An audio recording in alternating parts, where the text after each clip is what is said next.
You look at the images of this film and you ask yourself, where does this go on your scale of film knowledge? And yet, just like a romantic comedy or war film, an instructional film is part and parcel of cinema history. Just like the two other genres, instructional films used to suffer from rigid ideas on how they were to be produced and tight limits on the actors. A study of the basic techniques of tennis was produced in 1966 by Gilles de Kermadec, first National Technical Director of Tennis, who, over time, wasn't really convinced that the film was that relevant.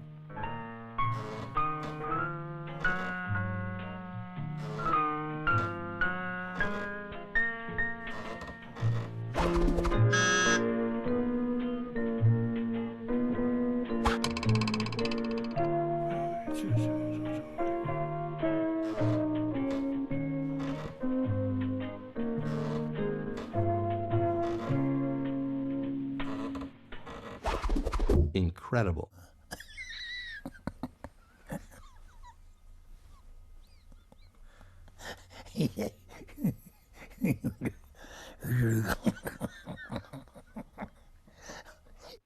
Gilles was also astonished that he had to organize these demonstrations before matches at Roland Garros.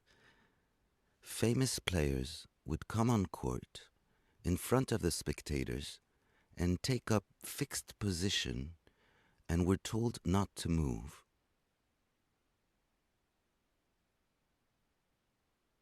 Players who are doing demonstrations always think they are making the movements that they make in a match. But actually, film has the power to show how impossible that is. Armed with this knowledge, Gilles de Kermadec asked in 1969 for the camera lenses to be turned on the Roland Garros tournament and the reality of playing. The thrust of his films are about competition and soon lead to a new level of awareness. Now, the French way of teaching tennis is not at all universal nor applicable to everybody.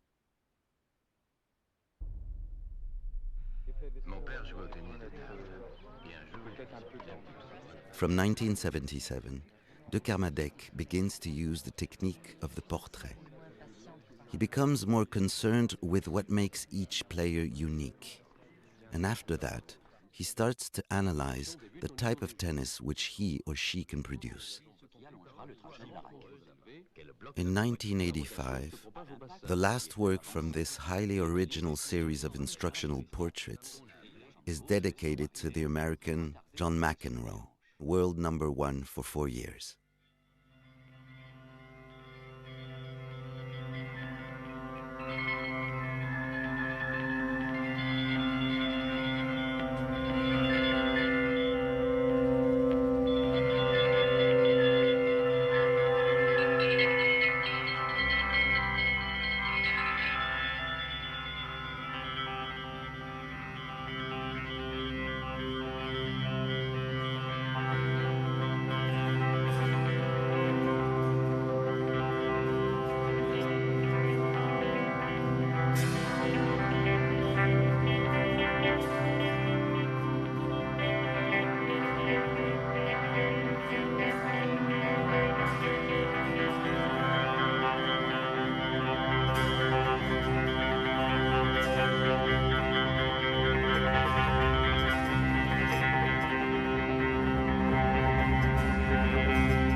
parallèle à la ligne de fond. Sitôt le mouvement lancé, une étonnante rotation du bras et de l'avant-bras fait tourner la raquette de plus de 180 degrés selon son axe longitudinal. En position armée, les genoux sont très fléchis et la ligne des bras et des épaules tend à la verticale. La détente des jambes et la formidable bascule des épaules vont contribuer à accroître la vitesse de la raquette au moment où elle commence à descendre dans le dos. Cette ondulation se propage comme un coup de fouet jusqu'à l'impact où le bras n'est pas en pleine extension, ni le manche de raquette dans le prolongement de l'avant-bras, comme chez la plupart des grands serveurs. C'est que les épaules ne sont pas encore revenues de face quand la balle est frappée.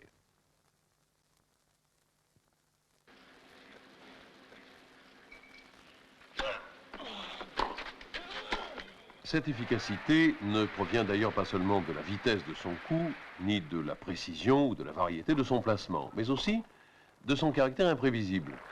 Le mouvement de McEnroe ne permet pas à ses adversaires de deviner où il va mettre sa balle. De plus, la rapidité avec laquelle il se trouve près du filet lui ouvre des angles dont il profite au maximum, sans même avoir besoin de frapper ses volets.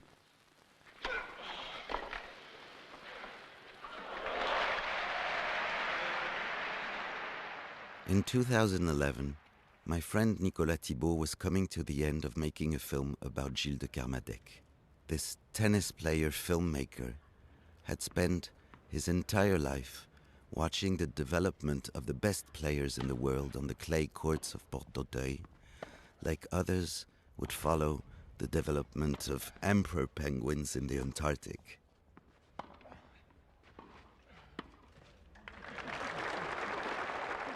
Nicolas wanted to make room in his film for Gilles among the archives and asks me to take him there. Dazed as if we were standing in front of an installation by Christian Boltanski, we are confronted by a heap of metallic boxes, each of which contained fragments from his life. Watching Gilles lovingly scan these images from the distant past, I imagined him navigating back into a strange other world of worries.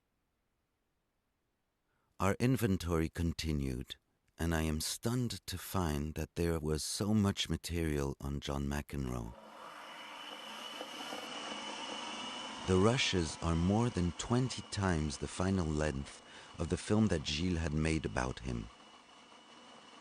I spent several months editing together hundreds of little reels that had been scattered all around. If the waste bins from yesteryear quite often provide the treasures in today's archaeology museums, then I had the feeling that these bits and pieces could yield something precious, something that could reveal some forgotten truth to whoever would be willing to listen.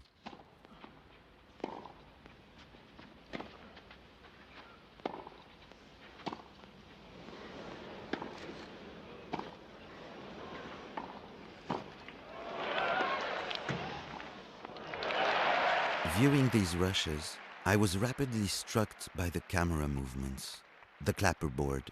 I was struck by a feeling of immersion, an incredible sensation of immediacy.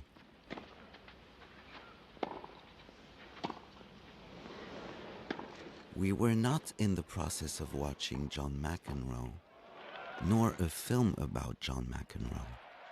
We were actually the cameraman on the set of a film which was in the process of being made. You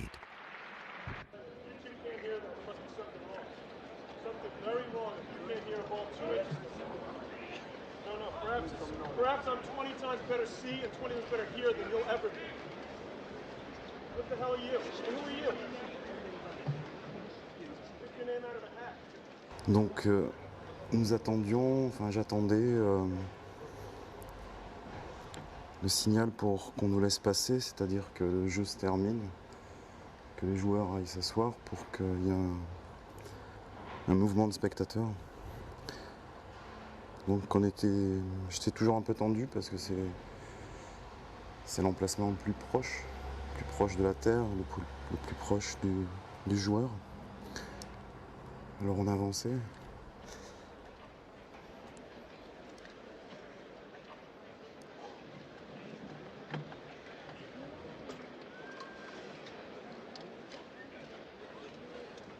Perhaps it's me that's playing the match, you know? Perhaps it's you that's... Think of that?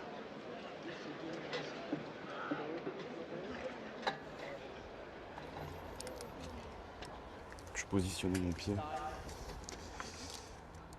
Cadré, filmer toujours sur pied en essayant de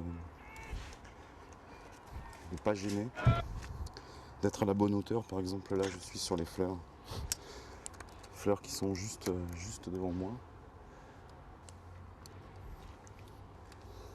parce qu'évidemment on est entouré de photographes qui ont aussi des gros appareils avec des longues focales. Here's Nicolas, collaborator and Gilles' friend.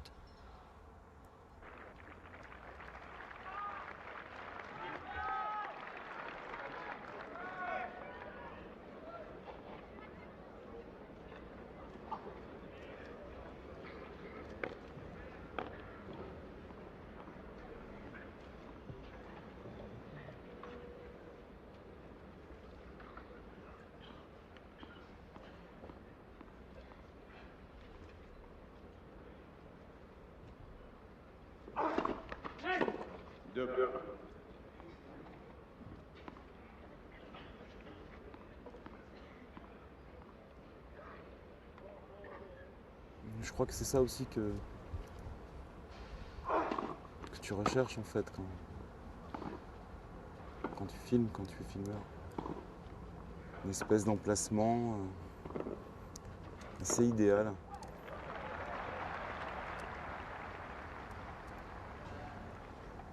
Sans artifice, sans grand mouvement, tu vas décrire une présence, une action, un geste. C'est cet endroit-là, je crois, Roland Garros qui... Alors bien sûr, on voit pas les deux joueurs. On voit pas le match. On voit pas les échanges. On voit un seul joueur.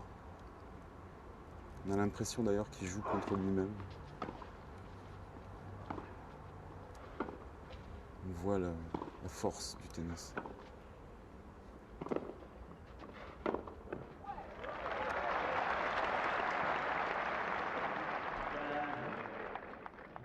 Let's relive the sequences which are shot in 3/4 profile. We're not really spectators. We're invited to discover, with a certain empathy, what is actually needed to win a point in a tennis match.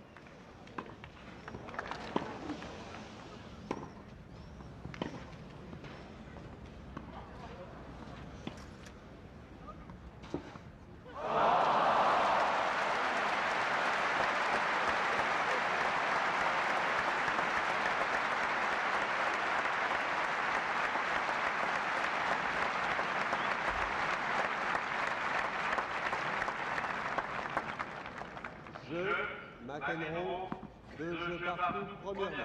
Of course, we're frequently shown this shot in 3/4 profile in the film Roland Garros 1985 with John McEnroe.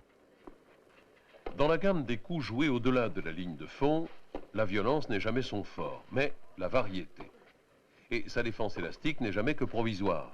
Il guette toujours la balle assez courte pour lui permettre de donner sa mesure.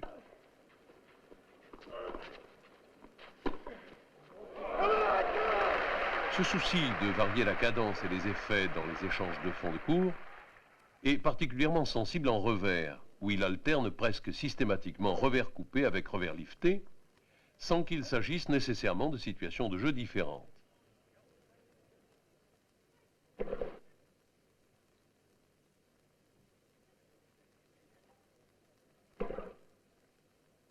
Ce mélange est un témoignage supplémentaire de l'attention qu'il porte à chaque coup sans jamais se laisser aller à tomber dans la facilité d'un mouvement stéréotypé. C'est probablement là un des germes du sentiment d'insécurité qu'il procure à ses adversaires.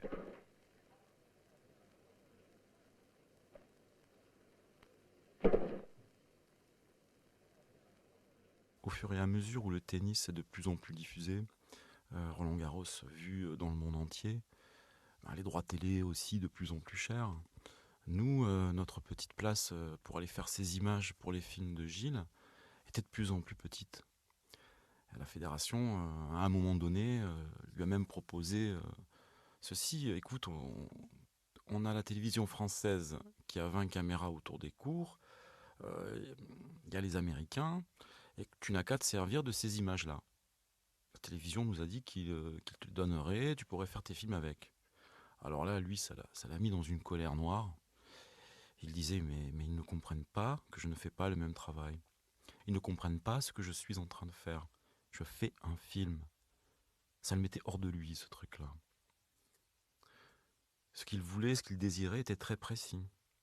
Je pense qu'il s'intéressait plus au joueur qu'au match lui-même. Cela n'avait rien à voir avec la diffusion du direct fait par la télévision. D'ailleurs, Gilles, je pense que regarder le tennis à la télévision, ça l'intéressait pas. Ça l'intéressait pas.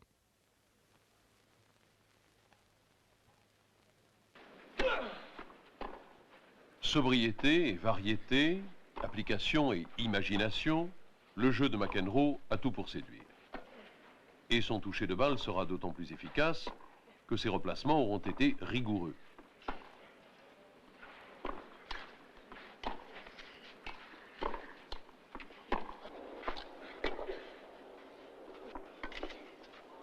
Car l'amorti est aussi une de ses armes maîtresses. En coup droit, quand son geste raccourci laisse deviner son intention, c'est déjà trop tard. Sa position d'attaque laissait croire tout autre chose.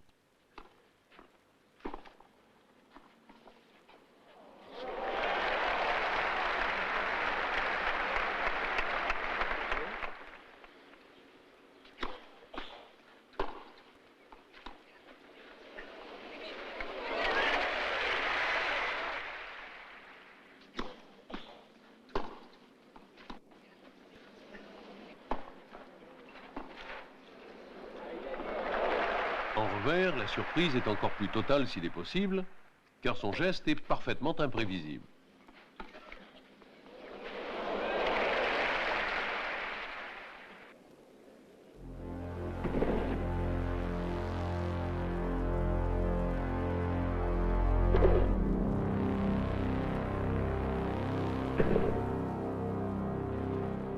Gilles de Kermadec was fascinated by slow motion, by how movement is broken down. He was fascinated by everything that allows you to see what the eyes can't see.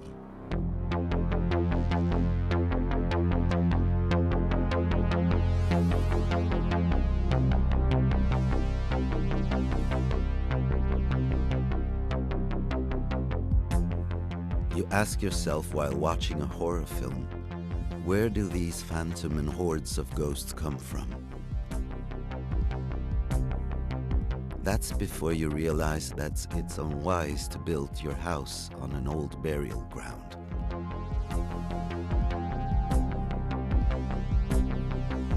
A cemetery of a kind lies hidden underneath the red clay of the Roland Garros Stadium.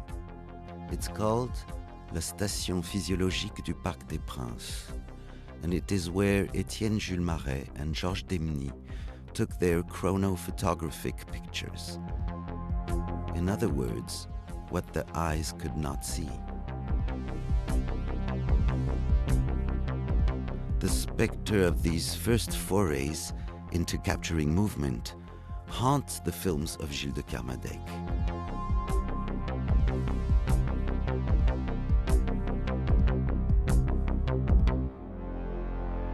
And it is in these supernatural images created with the trick of slow motion that he paradoxically finds a form of truth.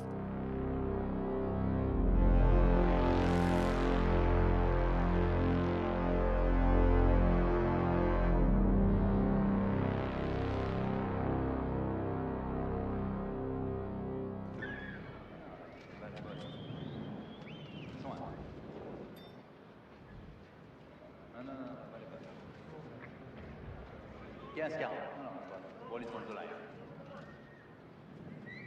Allez, vérifier. La marque est sur la ligne. Elle est bonne. Non, la balle est bonne, s'il vous plaît.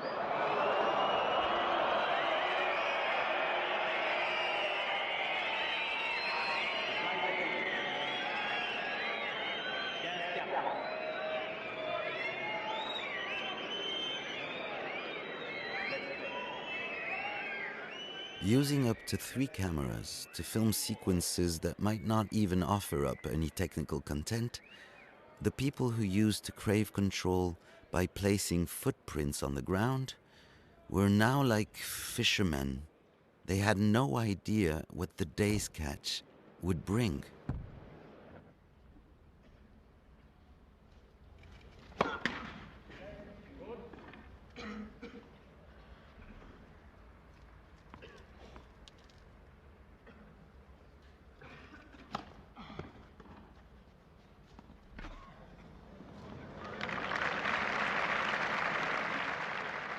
The film critic Serge Danet used to say, "It's the advantage of clay.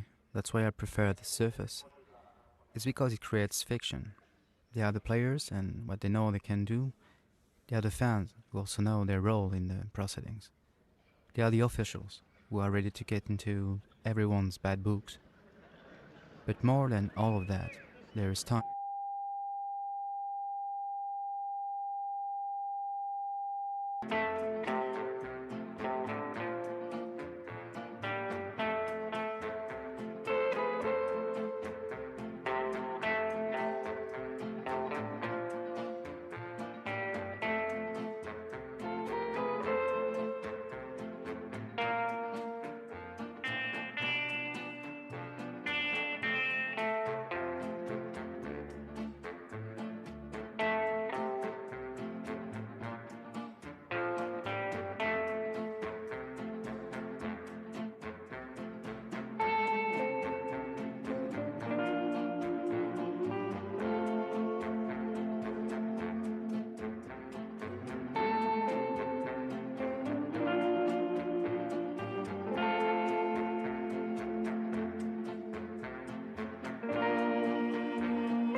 the film critic Serge Danet used to say, "Unlike football or rugby, tennis is based on relative countdown. The length of a match depends on the ability of the players to create the time that they need to win."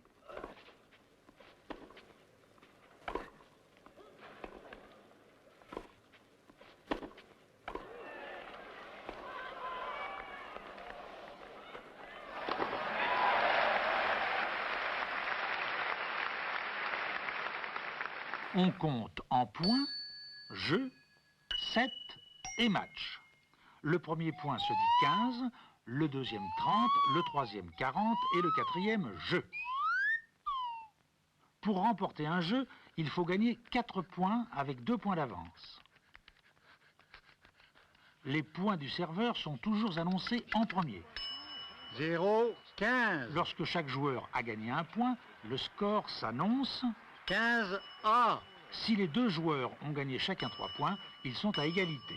40 A. Celui qui gagne le point suivant prend alors l'avantage.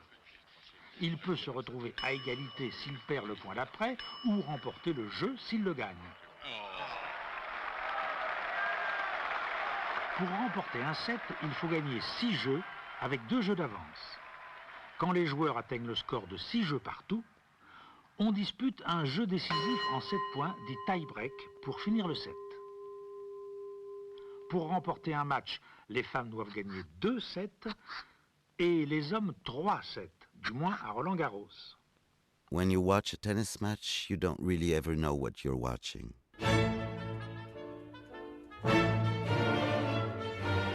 The intrigue which pitted Jarkko Nieminen against Bernard Tomic in Miami was resolved in 28 minutes and 20 seconds, about the same time as an episode from the series Hitchcock Presents. Equally, you would have to watch the 3 Godfather films with an hour's break between each one before you knew the winner of the match at Wimbledon between the American John Isner and the Frenchman Nicolas Mahut.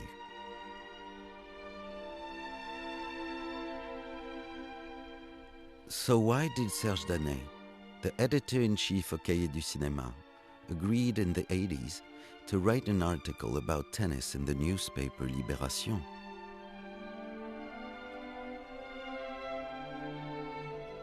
What common denominator between tennis and cinema would be able to get Danet's juices flowing? The length of time. Explanations. Cinema for me isn't at all about being amazed in front of a moving image. It's more about the sounds you hear, the sense of time, the race against time and fate. It's about telling stories about countdowns. There's also the underlying question: how much time is left before the end credits? In other words, what possibilities are there to create an extra bit of time? That's it. In my opinion, the thing that makes a great film is the invention of time.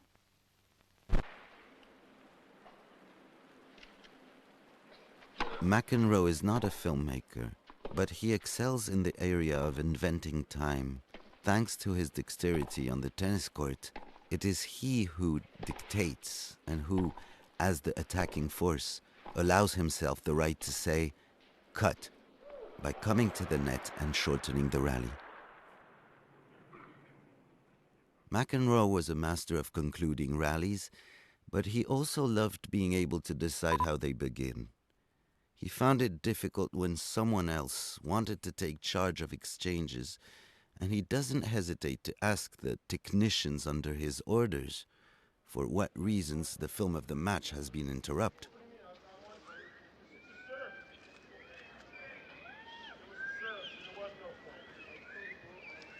No, so if there's a serve, there's no point. Because if you saw the ball out, there's no point. Okay, then it's out. The serve was out. No, you said you saw the serve out. There's no point then. This serve, why didn't anyone call it? Why didn't anyone call it? Okay, then it's a second serve, right? What? What's the problem? It's a second serve. If the ball was out, I had a serve that was out. I don't understand. Can you bring the referee out, please? Oh, now you saw the ball in. Can you show me the mark, please? Why not? Can he show me the mark? That's all I want to see. I just want to see the mark. That's all I'm asking. But I'd like him to show me the mark. Can't you show me the mark? Why not? Why can't you show me the mark? Why can't you show me the mark? Can you answer me the question? Why can't you show me the mark? But all my asking is to see the mark.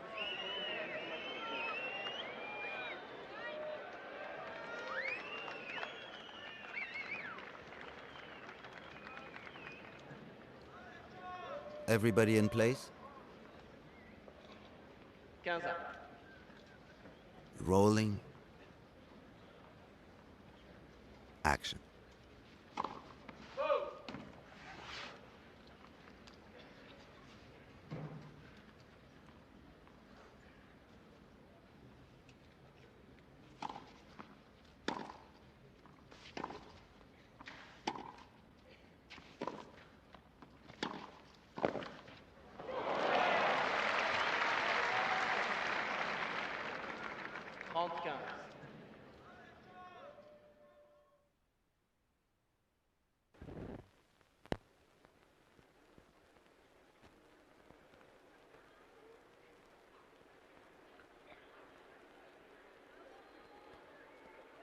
Peu de silence, s'il vous plaît. Chut. S'il vous plaît. Chut.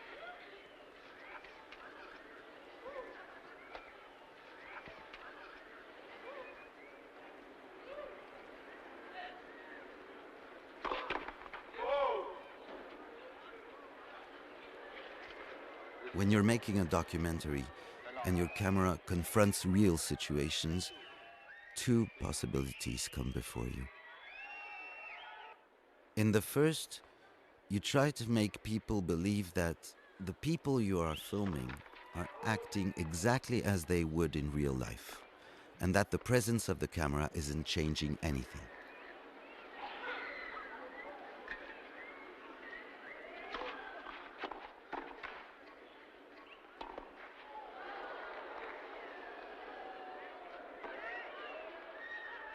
In the second, you accept the fact that the presence of your camera alters how things really are, and that the subject of your documentary goes through this change of reality.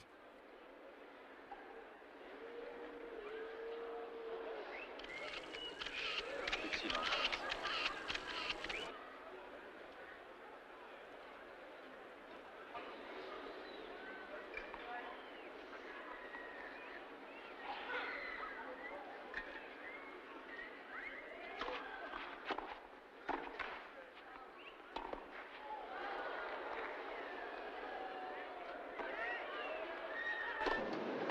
People look at cameras, okay? Have so much use of it before we play again. Messieurs les photographes, si vous voulez bien vous retirer, merci. Over here, over here.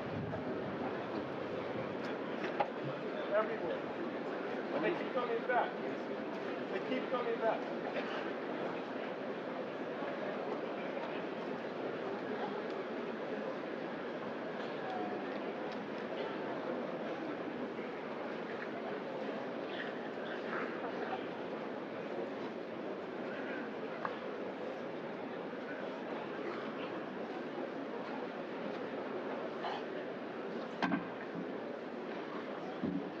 Time.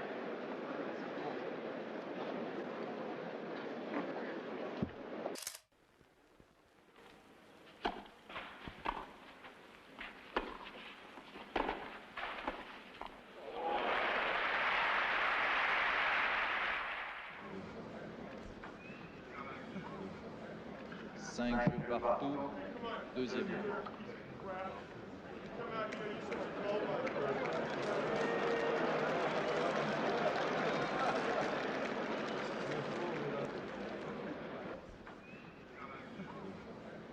Cinq jeux partout, deuxième jeu.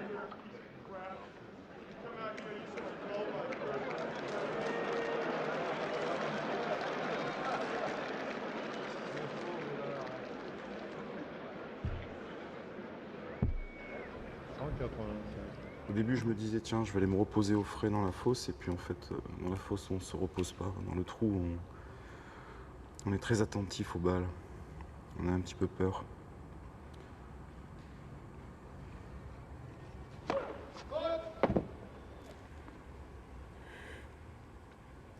Lorsque nous tournions en 16, c'était un endroit où On pouvait tranquillement changer nos magasins aussi, dans le changing bag, au frais, dans la pénombre.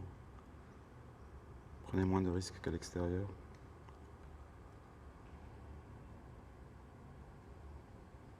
Larry SR faisait beaucoup de bruit dans ce trou, dans cette fosse. Ça résonnait, j'avais un peu honte.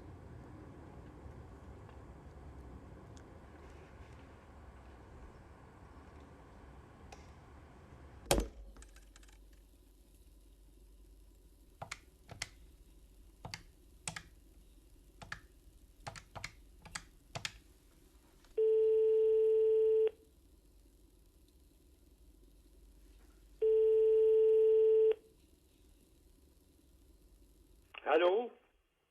Oui? Ah, ça n'a pas été tellement facile, hein, parce que je me suis imposé, il n'y a pas de problème, hein. Mais enfin, j'avais quand même certaines difficultés, parce que des fois, les photographes voyaient bien que je ne faisais pas partie de la photographie, voyez-vous. Je m'y prenais quand même assez à l'avance, avant l'entrée des matchs, j'installais le matériel, je branchais, et puis bon, il n'y avait pas de problème, hein. Je ne sais pas pourquoi, mais c'est surtout la bonnette du micro qui devait je sais pas, l'intriguer, quoi. Comme c'est souvent qu'il y avait des joueurs comme ça qui s'en prenaient. Il n'y a pas eu que lui, hein. Il y a eu beaucoup de joueurs des fois qui s'en prenaient un petit peu à la foule, voyez-vous, pour je sais pas, c'était quelque chose de nerveux chez eux, et là il s'est trouvé que c'était la bonnette qui l'intriguait.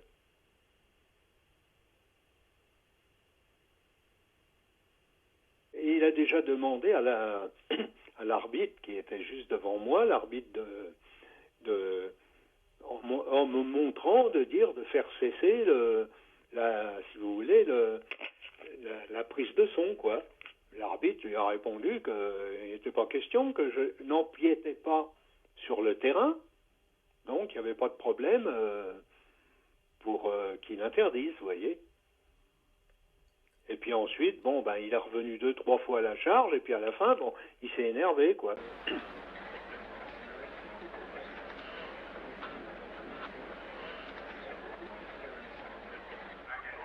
Keep that thing away from me, you understand? See this? Your mouth.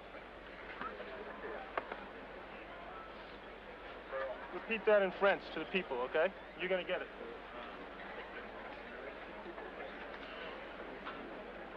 Umpire, you have to keep this away from me, please.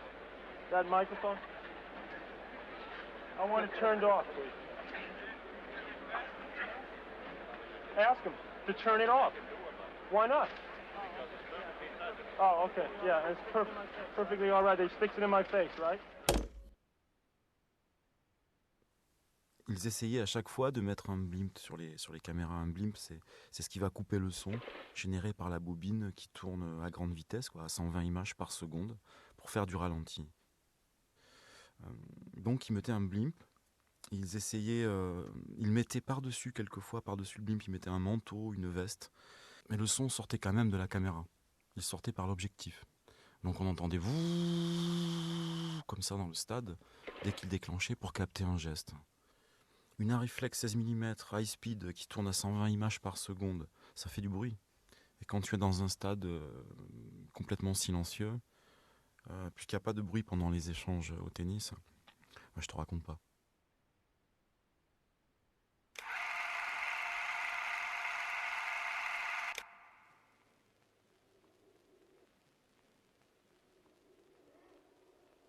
If spectators quickly realized that McEnroe had an unusual style and a rare feel for the game,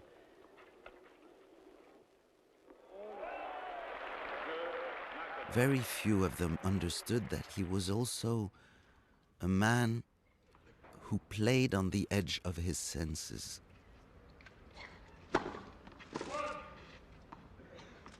His entire body was capable of reacting to the slightest noise or the tiniest change of atmosphere.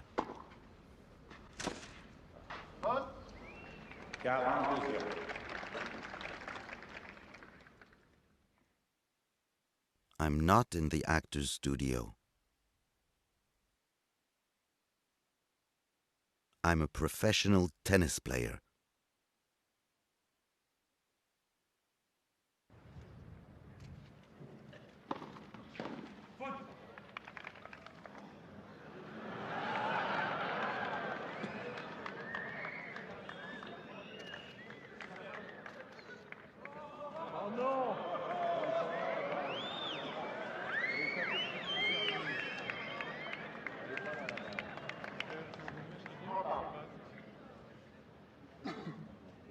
You fuck my wife. You fuck my wife. Just tell me. You're very smart, Joey. You give me all these answers, but you ain't give me the right answer.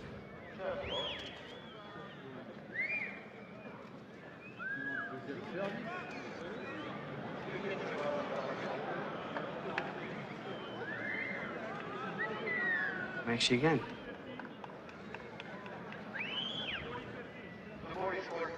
Did you or did you not?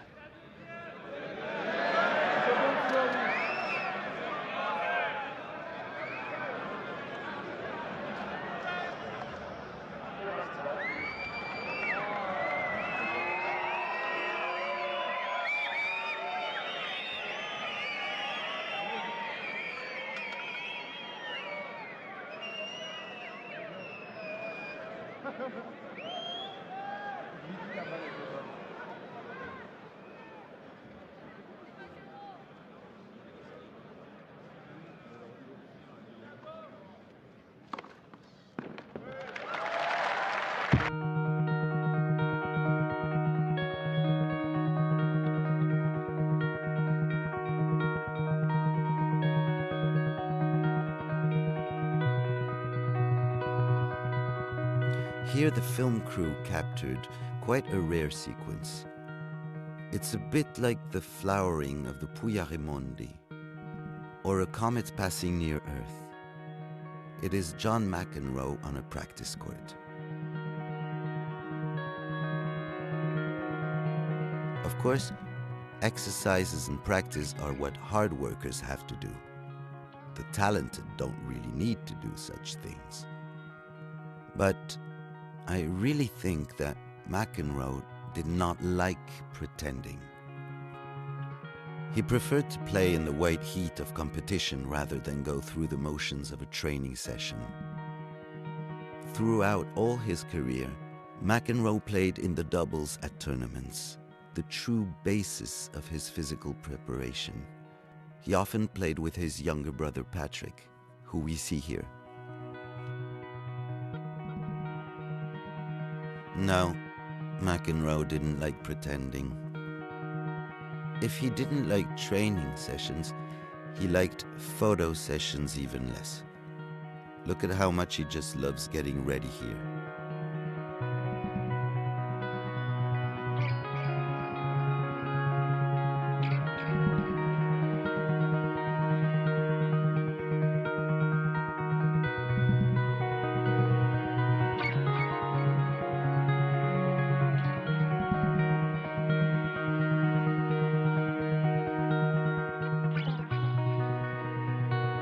John McEnroe didn't always know how to play upon his image.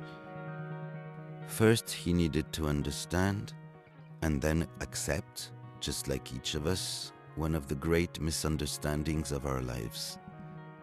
The image we have of ourselves rarely ever tallies with the image that others see.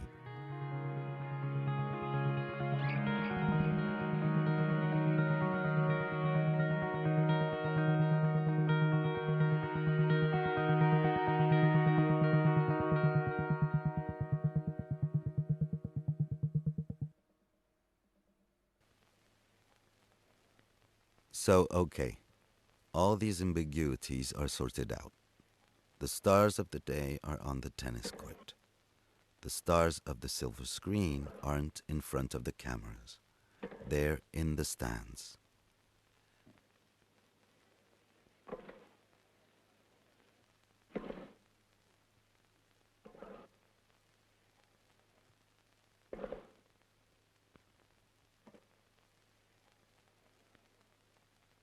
But while I'm struggling to destroy pretenses, because I don't think McEnroe is an actor, I learned that the actor Tom Hulse prepared for his film as Mozart in Amadeus by watching McEnroe play, not on the stage, but on the tennis courts.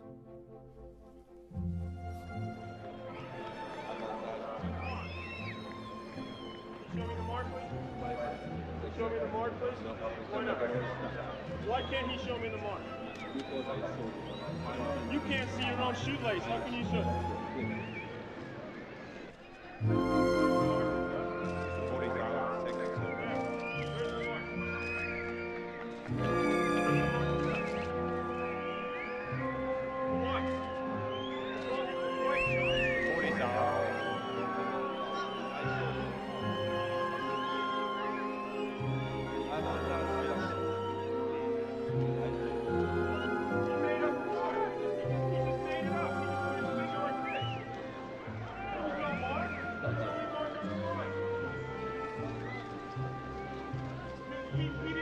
He couldn't find a mark. He never found a mark. No, but he never found a mark. It was right on the line. No, it wasn't out though. It was on the line. He said the ball was.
You called the ball in. You never sent anyone there. You called it in. How do you know that's the mark? You didn't send the line. But no, you called the ball in. You did. You didn't call it in? How good is he, this Mozart? He's remarkable. He's an unprincipled, spoiled, conceited brat. I'm a vulgar man. But I assure you, my music is not. He is divinely inspired. He is arrogant, vulgar, obscene. He creates music for the gods. He is passionate. He burns with fire. He is an angel. He is a devil.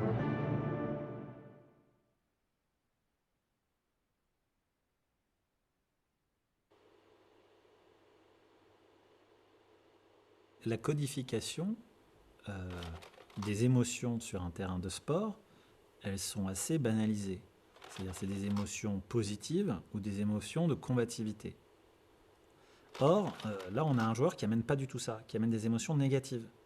Et donc, c'est pour une partie du public, ça nous paraît tellement en décalage avec justement ce qu'on est habitué à voir, ou ce qu'on s'attend à voir sur un terrain de sport, qu'on a l'impression aussi, et je crois que c'est une partie de ce qui explique que le public peut rire à un moment donné, où on se dit que c'est quelqu'un qui est absolument pas sous contrôle, et c'est quelqu'un qui est en décalage total avec les émotions qui vont lui permettre de gagner. Enfin, sauf que, en réalité, oui, c'est pas des moments agréables du tout pour lui.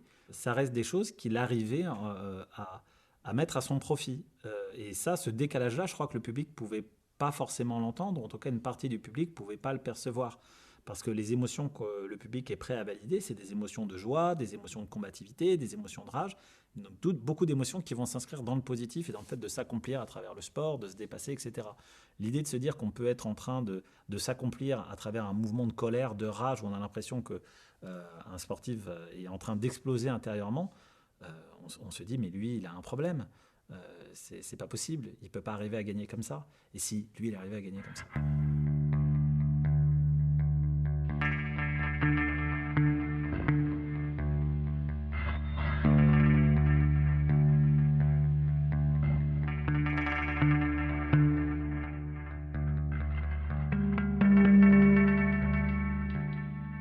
La plupart des autres joueurs et des autres athlètes qui laissent libre cours à des émotions de colère basculent très rapidement dans la violence, et c'est très très difficile de monter dans les tours et d'être dans une tempête, une agitation émotionnelle, d'être rempli par des sentiments de colère ou de rage ou voire de violence, et d'arriver à rester productif. C'est tout simplement extrêmement difficile.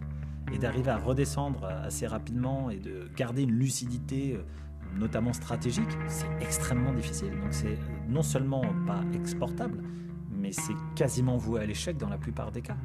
Logiquement, un modèle efficace, c'est les émotions sont sous contrôle. Dans le cas de McEnroe, c'est comme si on pouvait ouvrir la porte, laisser le lion sortir de la cage, s'exprimer, hurler, et on arrive à rester efficace. Logiquement, c'est pas possible.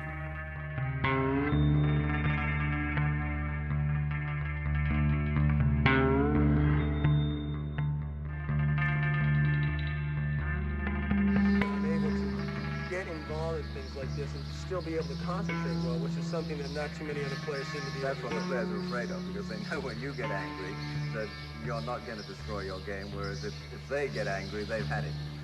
Well, that's something, I've practiced over the years. It's something, I've practiced over the years. It's something, I've practiced over the years. It's something, I've practiced over the years.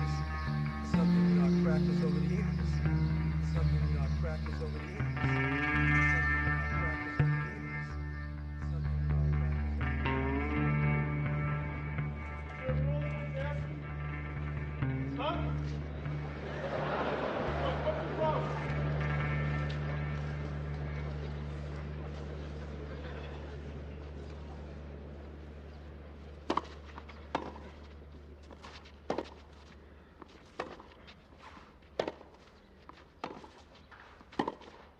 Égalité.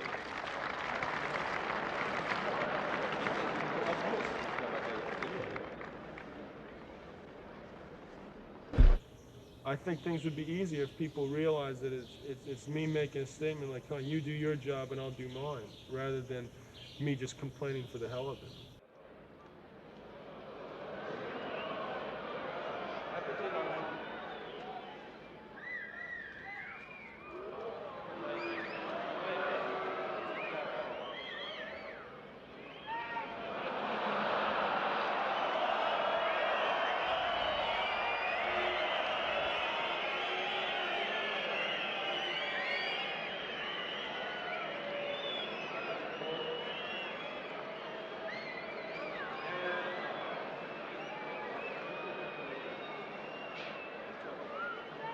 He didn't even see a mark. He asked the guy in the chair if he saw a mark. There's not one mark outside the line. There's not one mark wide. It was right on the line. So how can you call the ball out then? He didn't even just ask him if he even saw it. But he couldn't fall. The mark was right on the line. But he asked this guy in the chair if he saw a mark. So the worst, first of all, the ball's on line. The worst I get is a let. The ball was right on the line. Donc lorsqu'on est perfectionniste et lorsqu'on a ce rapport d'exigence vis-à-vis de soi-même, on a tendance à le projeter vis-à-vis des autres et à attendre le même degré d'investissement vis-à-vis des gens qui gravitent autour de nous. Or, en l'occurrence, s'il a le sentiment qu'un arbitre ne sait pas vraiment, qu'il est hésitant, que les gens sont dans l'à peu près, dans l'amateurisme, j'ai envie de dire, autour de lui, y compris les arbitres qui sont là pour juger sa performance, ça provoque une rage quasi incontrôlable.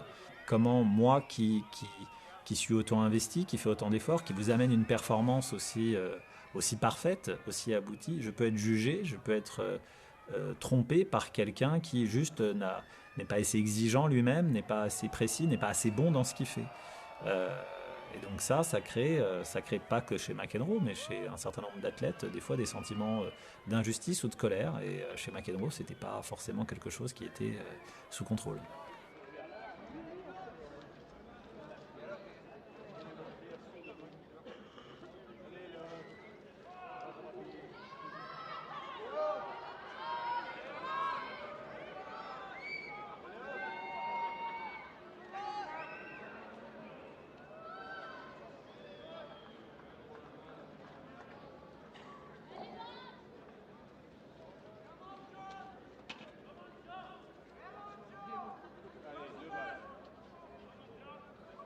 Just complaining for the hell of it. I think things would be easier if people realize that it's me making a statement like, oh, you do your job and I'll do mine, rather than me just complaining for the hell of it.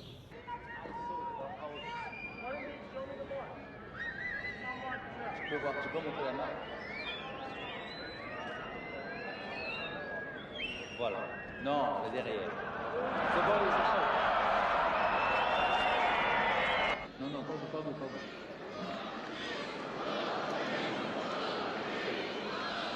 Non.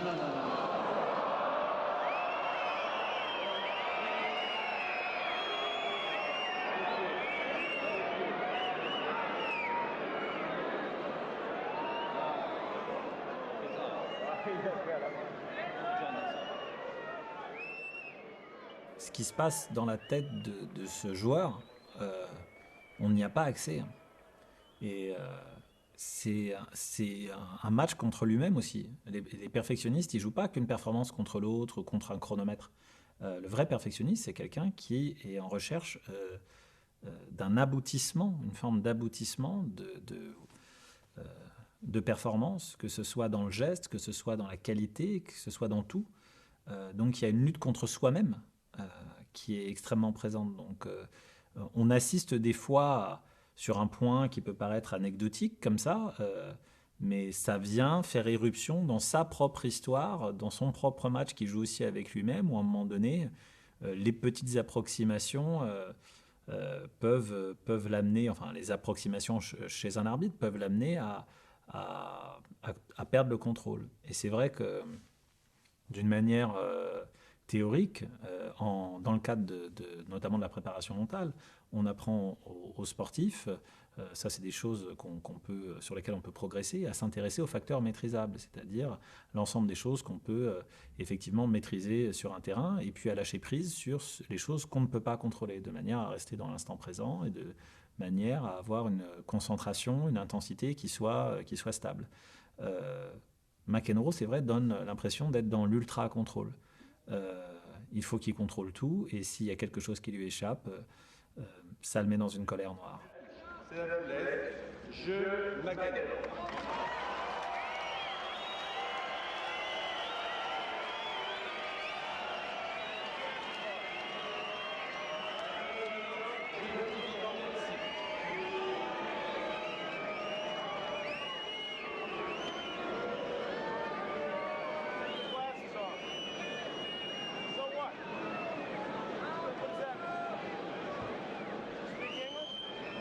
Take your glasses off so you can see the ball, all right? This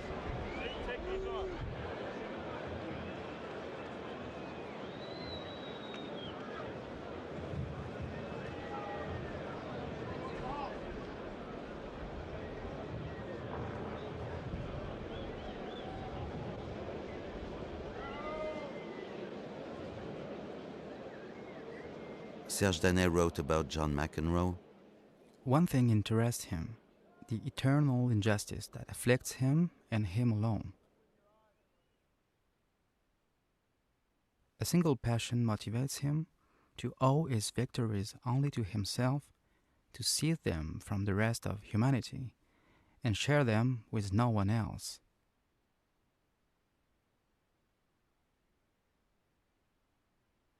Bjorn Borg puts the ball in the spot where the other player is not.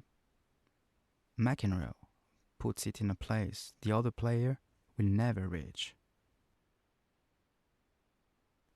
McEnroe only plays well if he feels that everyone is against him. Hostility is his drug. The referees, the lines, the net court judge, and the spectators must all threaten him. They must force him to win while he keeps giving the impression that his back is against the wall. In truth, it's a ruse. He follows a golden rule, which is that he must never seem to be happy with what he's doing. Consequently, there is a whole range of gestures, from a shout of despair to the pout of a child bottling up his tears. He can also throw in that look of unending fury. Is he a spoiled brat, impulsive, or just a bad seed? Probably all of those things. But my guess is something else. All this acting and theater of absurd self-destruction is a technique. It's a ploy to transform this hostility, which he feels is bearing down on him, into wonderful tennis. It's sublime.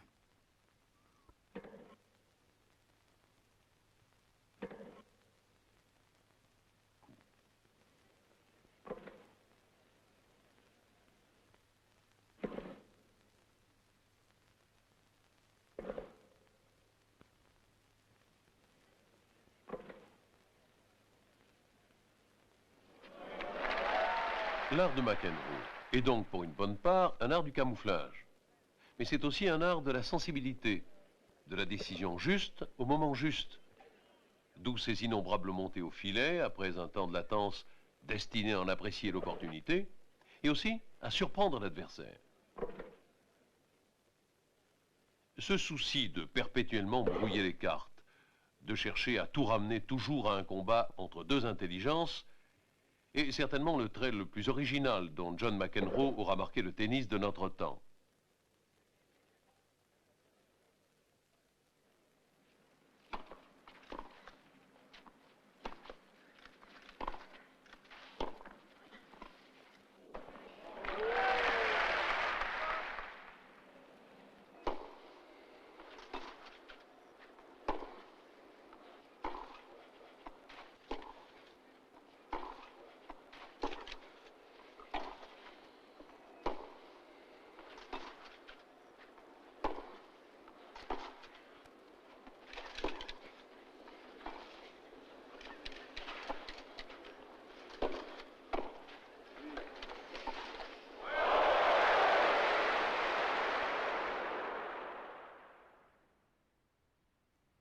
He talked sooner and walked sooner than most children.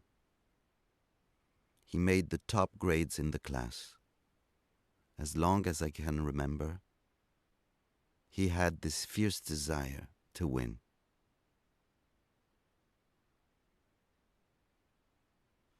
Très souvent, il y a derrière, quand on parle des moteurs très forts à l'accomplissement, au dépassement de soi, il y a des histoires qui nous ramènent à l'enfance et au cadre familial, et de ce qui a pu se jouer sur les questions d'amour, d'attachement.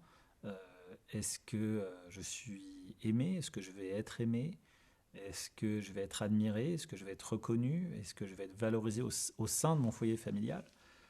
Ou inversement, beaucoup plus ancré dans la peur, est-ce que je vais perdre? Est-ce que on va arrêter de m'aimer si je perds, etc., si je suis plus performant? Ça crée des moteurs. Ça crée des moteurs ou des freins, les deux, Et des fois, c'est très ambivalent, c'est très contrasté entre, au fond, cette peur-là qui peut créer un désir anormal, parce que faire du sport de haut niveau, c'est assez à haut niveau dans le temps, ça reste quelque chose pour moi d'anormal, entre guillemets, d'un point de vue psychique. C'est-à-dire que c'est un investissement qui n'est pas normal, c'est un rapport à la souffrance qui n'est pas normal, au dépassement de soi, à la volonté, à cette espèce de rage de toujours faire mieux et d'y retourner, et de se confronter à tout un tas d'épreuves. On n'est pas dans la normalité. Donc il y a souvent des choses qui sont passées psychiquement dans l'enfance, dans la petite enfance, qui ne sont pas aussi, entre guillemets, normales, en tout cas dans l'interprétation. Et de ces émotions, des fois contrastées, violentes, naît un désir d'accomplissement ou de réparation qui trouve un lieu d'expression dans le sport de haut niveau. When he was growing up, I told him I had two ambitions for him. One, that he would go to a good college, and the other, that he would someday play in the Davis Cup team. After he had done both, 1 year at Stanford University, he came to me and said, "Mom, now may I lead my own life?"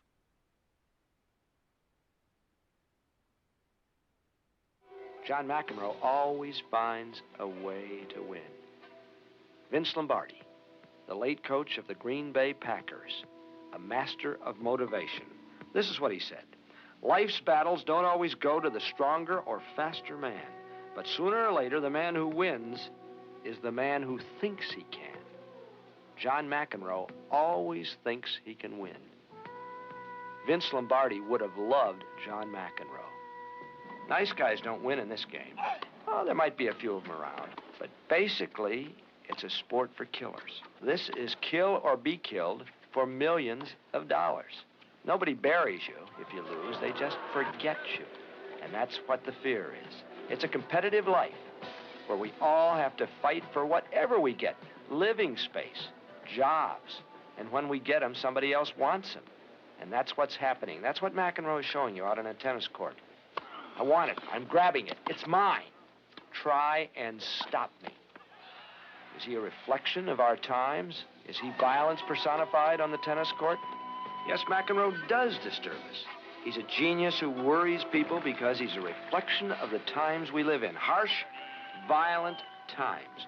We can see in him what society has done to us. In life, as in tennis today, you're either a winner or a loser. We live in a reward system, and John McEnroe is a pure product of it. He is a winner.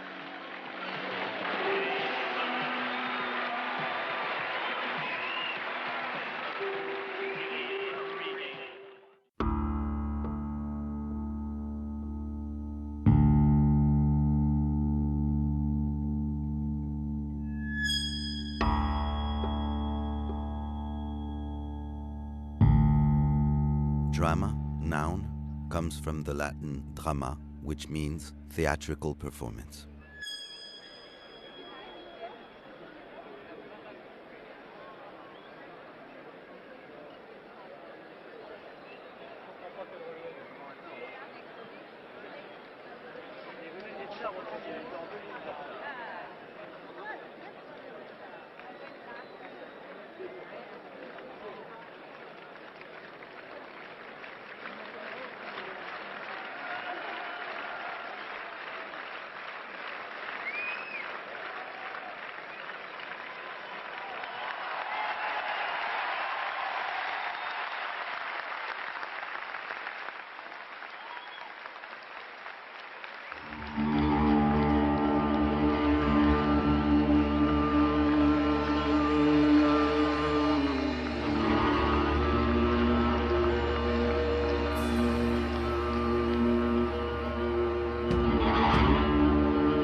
McEnroe leads 1-love in the first set.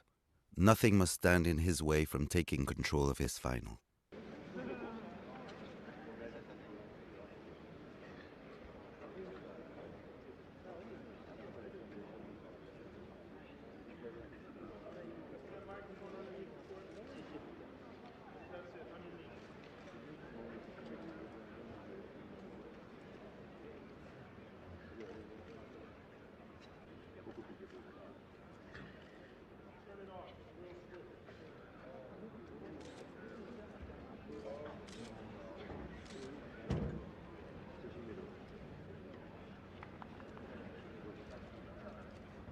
Time.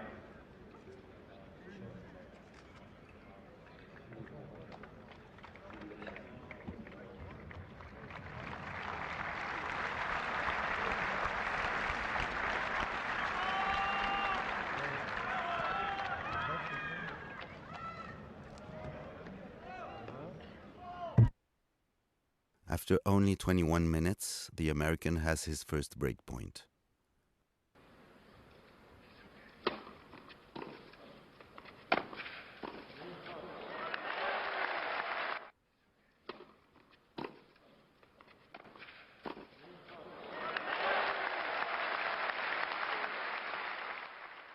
.352.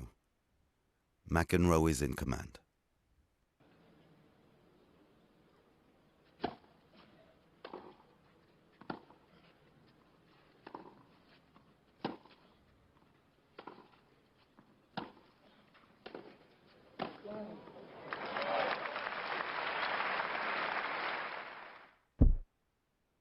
The American leads 5-2.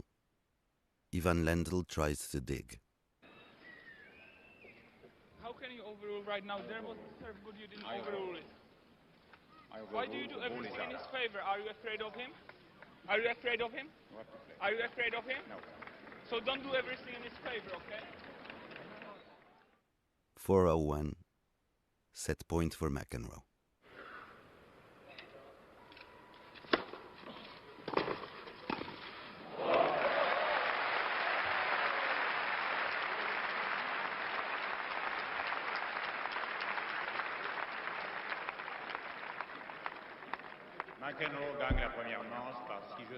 At the beginning of the second set, McEnroe appears keen to press home his brilliant start to the match.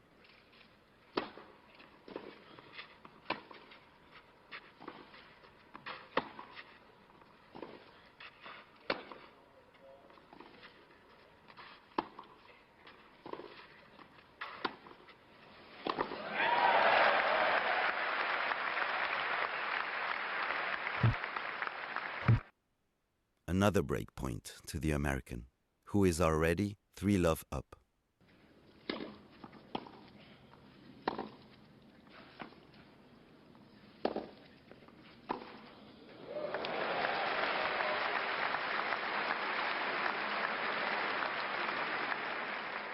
.422. The match commentators are scrambling to recall someone who had ever played with such authority.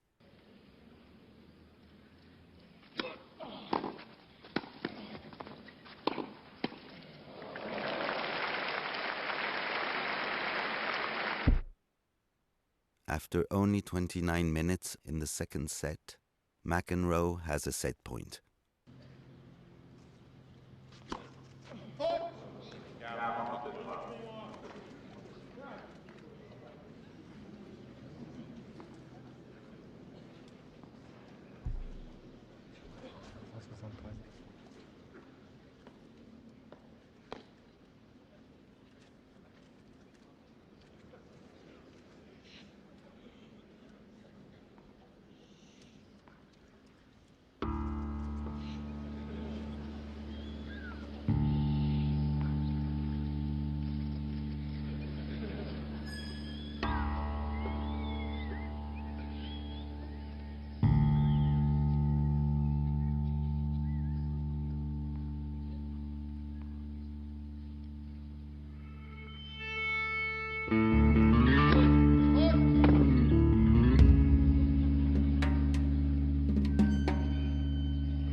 Spectators no longer support McEnroe, who is trying to win as quickly as possible by coming to the net at every possible opportunity.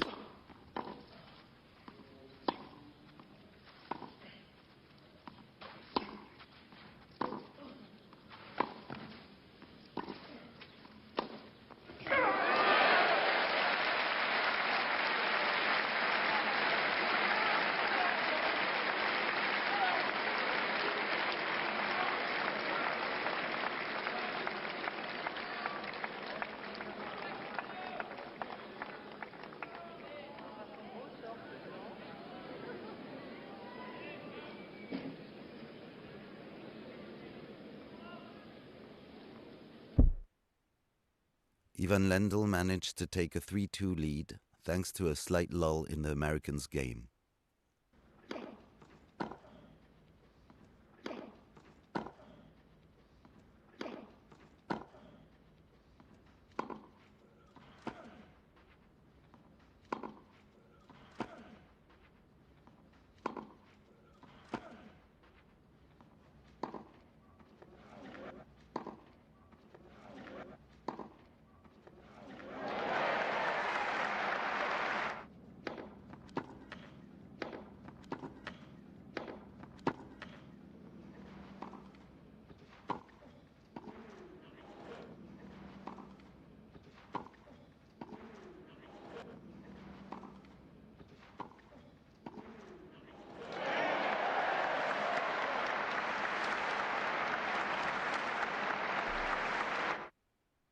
Back in a match which had been one-way traffic, the Czechoslovakian manages to conjure up a set point.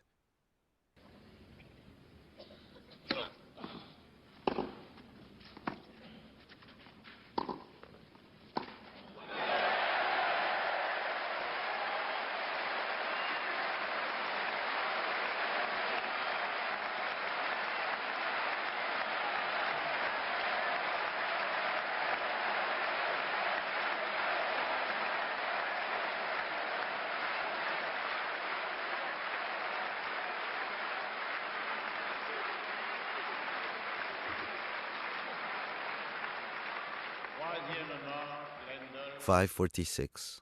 It is time for McEnroe to regroup in the final.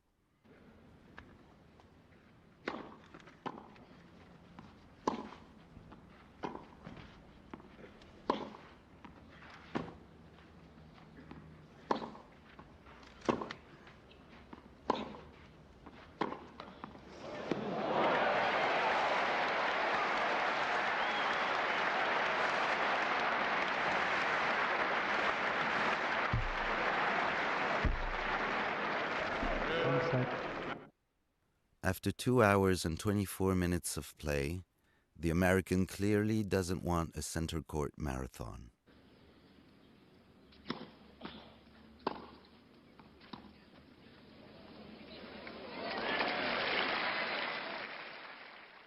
McEnroe is within sight of the crown, leading 4-3 in the fourth set.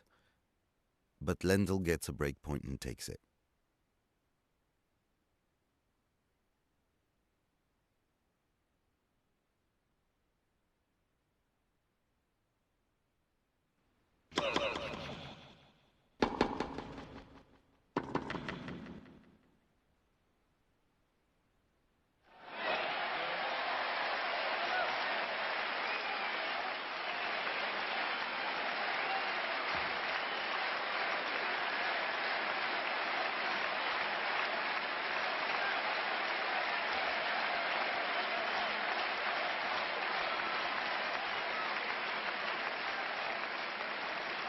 Jeu Lendl. 4 jeux partout. 4-all, fourth set. McEnroe gets a break point on Lendl's service.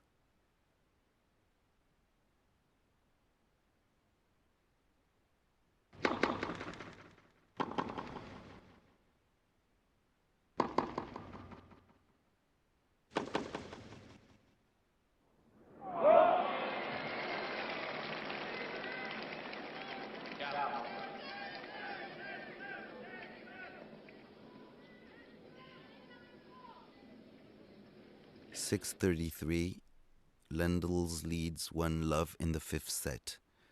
It is the first time in 3 hours and 7 minutes of play that he is ahead in the match. Arrosage très léger, je vous prie.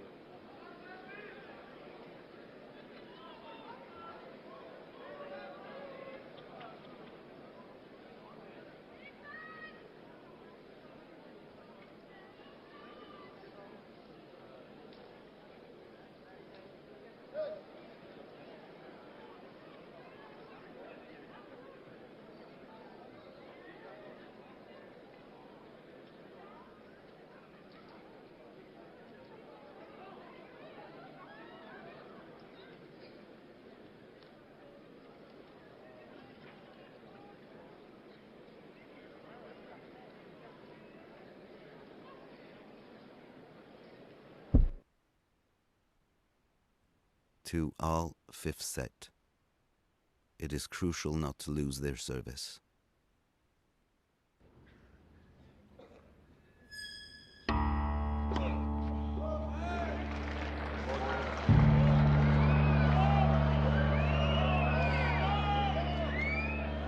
Voulez-vous confirmer l'heure?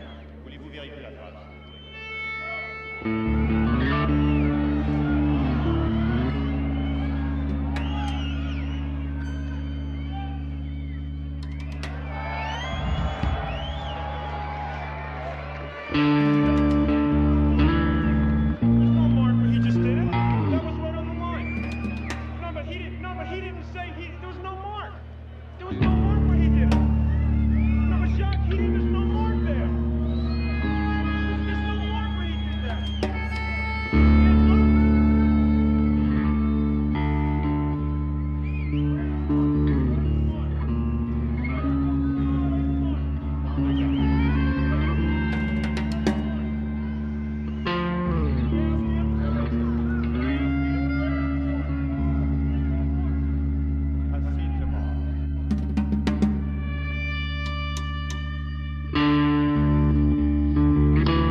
That's correct.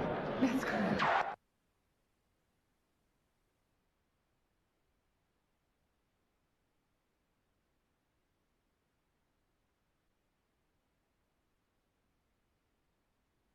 Cinema lies, not sport.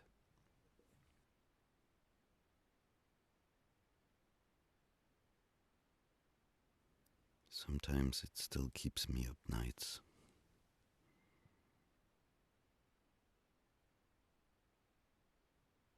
It's even tough for me to do the commentary at the French. I'll often have 1 or 2 days when I literally feel sick to my stomach, just at being there and thinking about that match.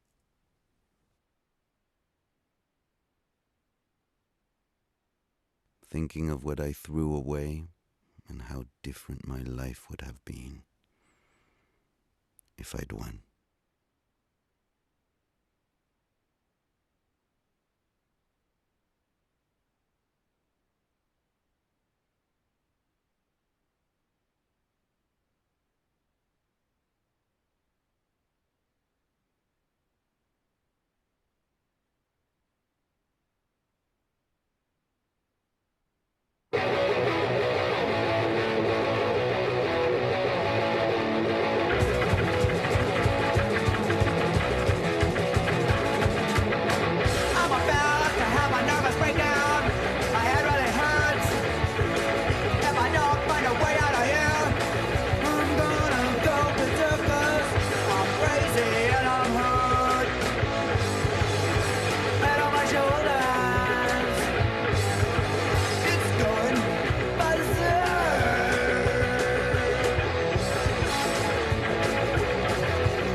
On va essayer d'arranger le cours de façon à ce que le spectacle soit le meilleur possible.